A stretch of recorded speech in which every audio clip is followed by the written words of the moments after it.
भारत दुनिया का सबसे बड़ा लोकतंत्र तो है ही, भारत की एक और पहचान है, वो है फार्मेसी ऑफ द वर्ल्ड। और इसकी वजह यह है कि दुनिया भर में जो दवाएं सप्लाई होती है उनका एक बड़ा हिस्सा भारत में ही तैयार होता है।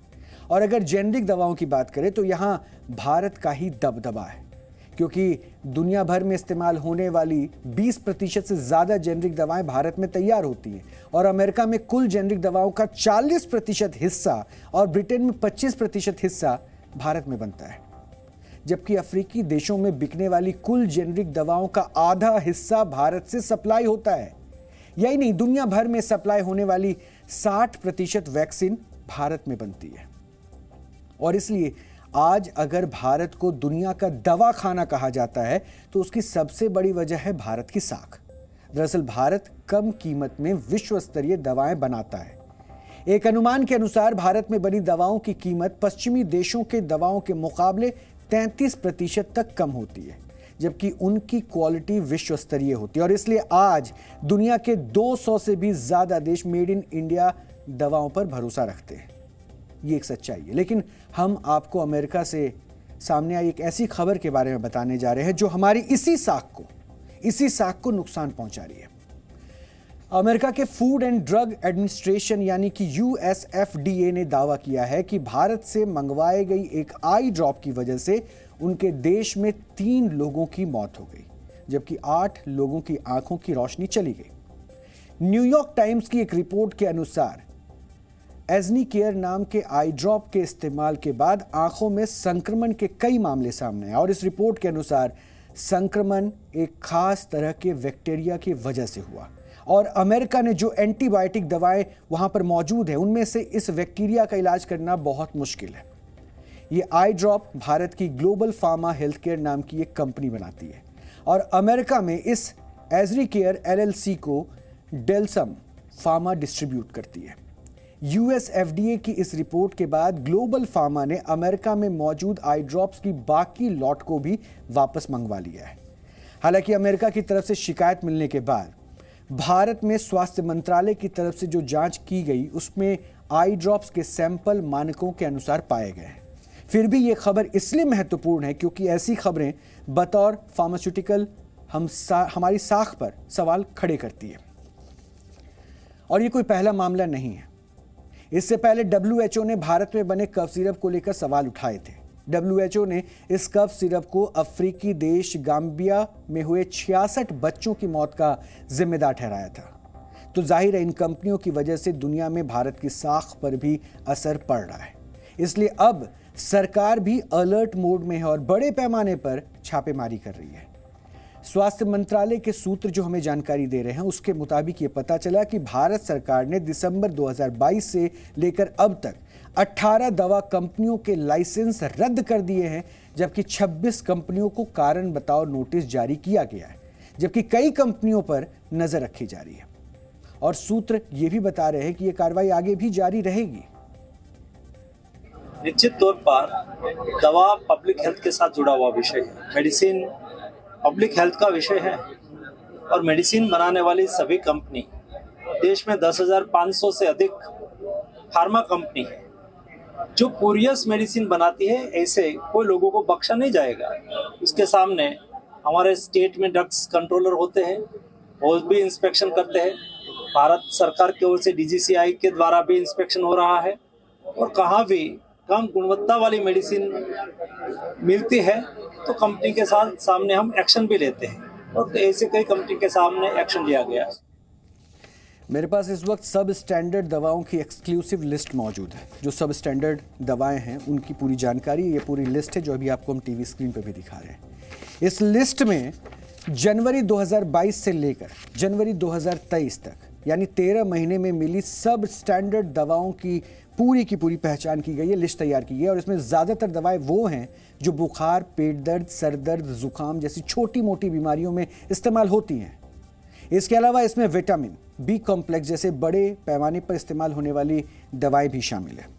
और भारत का दवा बाजार साख पर टिका है और इसलिए अगर विदेशों से भारतीय दवाओं को लेकर शिकायतें आ रही हैं तो सवाल ये भी उठता है कि कहीं ये भारत के दवा बाजार को नुकसान पहुंचाने की साजिश तो नहीं है, या फिर वाकई हमारे सिस्टम में कोई कमजोर कड़ी है। और इसलिए हमने एक विशेष रिपोर्ट भी तैयार की है जो अब आपको जरूर देखनी चाहिए।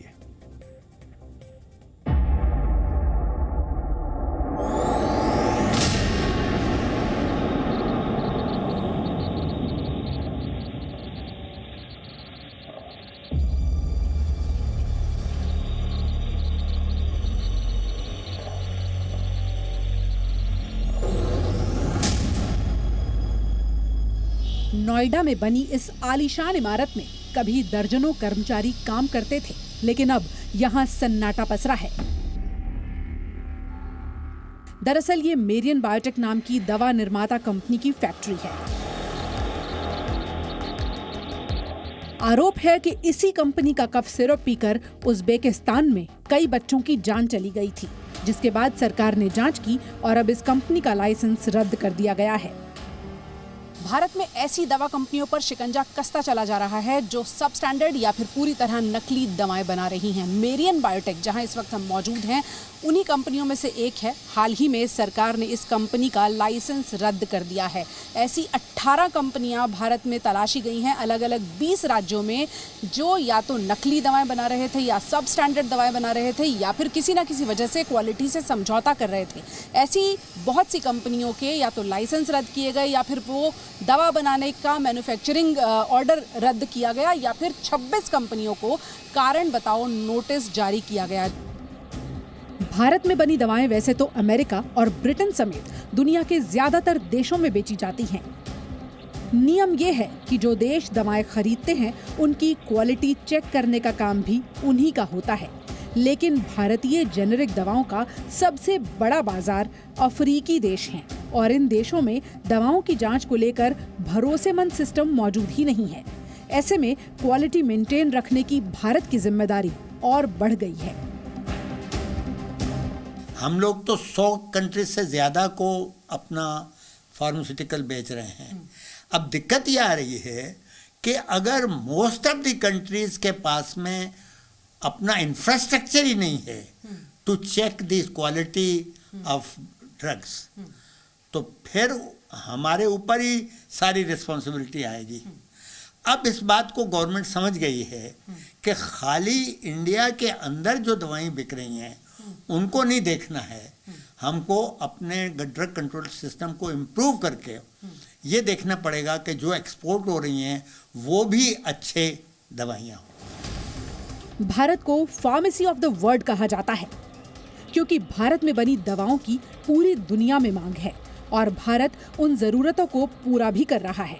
लेकिन कुछ कंपनियों की वजह से अब ये साख खतरे में है और इसीलिए सरकार ने ऐसी कई कंपनियों पर कार्रवाई की है जिनकी दवाएं सब स्टैंडर्ड पाई गई हैं। हालांकि जरूरी नहीं है कि सारी सब स्टैंडर्ड दवाएं नकली हों या उनसे हमारे स्वास्थ्य का अर्थ सिर्फ इतना नहीं है कि ये नकली दवा है या फिर इसका सेवन जानलेवा हो सकता है। हो सकता है कि दवा में मिलाए गए सॉल्ट की मात्रा कम या ज्यादा हो या फिर लेबल पर जो जानकारी दर्ज है वो उसमें मौजूद कंपोनेंट से मेल न खा रही हो। NSQ का मतलब ये है कि जो हमारा मापदंड है उसके ऊपर खरी नहीं होती है।